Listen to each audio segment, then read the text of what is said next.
Hey guys, so today we're gonna be working on Project Miata. My e-brake tends to not lock up. I try to like slide sometimes in the rain. It's been raining lately here in California, and I want to slide around a little bit, and I'm planning on getting my diff welded. But first I want to fix my e-brake. I was watching a bunch of YouTube videos. I guess there's an adjustment on there, so I'm gonna go ahead and adjust it, and then I'll show you guys and give you some tips and show you the process as we go along. But first we need to move the Evo out of the garage, and then after we move the Evo, we can pull in the Miata and start wrenching on it.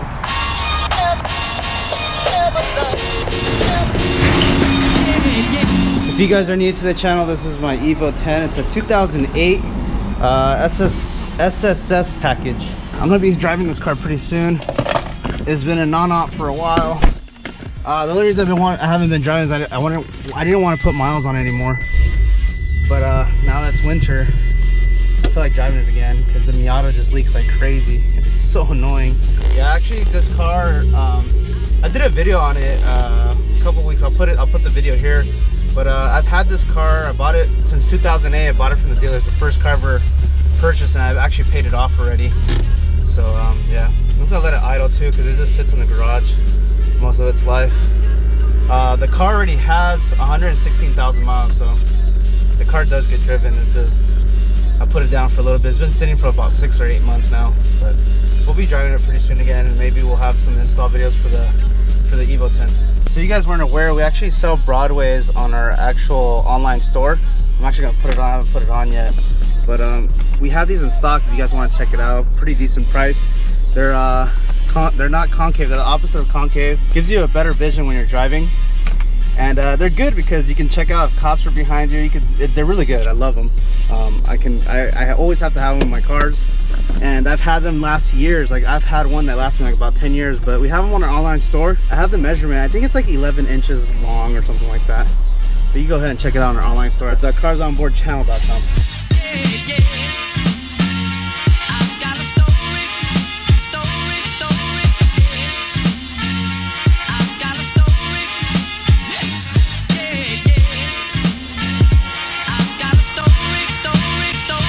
So I just adjusted one side because I feel like this is going to be a trial and error situation.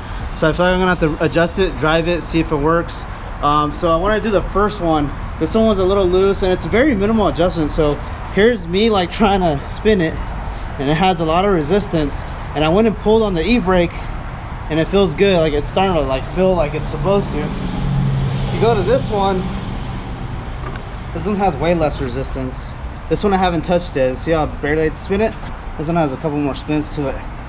So I'm gonna tie in this one a little bit more, and I'll show you the process on how to do it, and go drive the car and see if when I pull the e-brake I can at least slide a little bit or see if it works.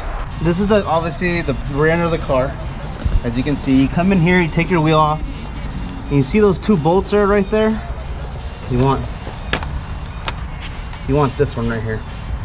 All right, so we're gonna break it with this guy right here. All right, so we broke it. There it is. And hopefully you guys can see the Allen now. What I'm gonna do is I'm gonna be adjusting this Allen as I spin this. So first I'm gonna get it as loose as possible. So it spins, okay.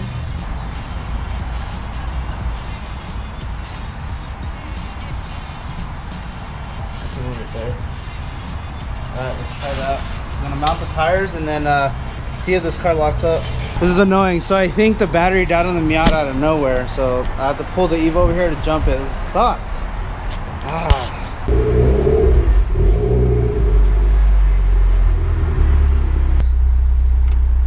Oh my God. All right, there's something wrong.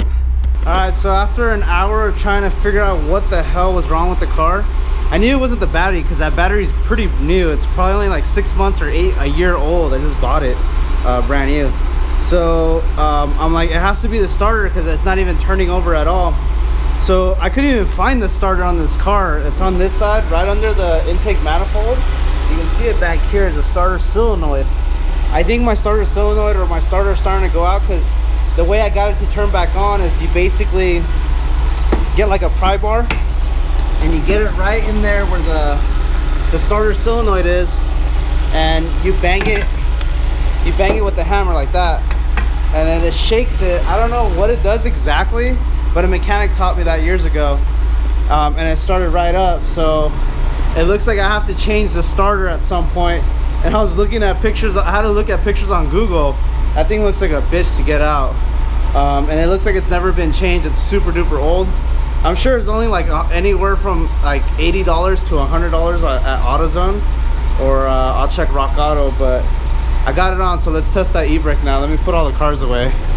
That's so stressful when stuff like that happens, because you're just chasing your tail, but whatever. Now I have to change the starter on this, and I don't want to change it because it looks so hard.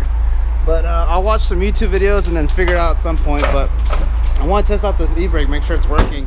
All right, so I'm excited. Even though the starter got me really mad that I had to go jump the car and figure out for an hour why the car wouldn't turn on, I have a smile back in my face again. So now I adjusted the e-brake, and now I can lock up both sides. I'm gonna debate if I can show you guys. If I don't show you, it's because it kind of shows my street address, and kind of want to keep that on the down low. I'm sorry, guys. Other than that, I guess I'll show you the bolt and how to put it all back together. All right, so I'm pretty satisfied with the e-brake. Now I'm gonna put that bolt back on that we took off. Here's a little 14, it has a washer. Make sure you put that washer back. And on the passenger side of the actual caliper, to tighten it, you want to go away from the, you want to go towards the trunk. You hold the edge and then just pull. That'll do. Alright, so I'm gonna go ahead and put this one on. I'm not gonna lie, I'm still a little upset that I have to change the starter on this car. It's gonna suck. Now this is the driver's side caliper. To tighten it, you want to go towards the hood, so towards the actual the engine bay. You want to hold this here with the 14, get as tight as possible, and you have to switch sides and just do it as best as you can. That's pretty cool.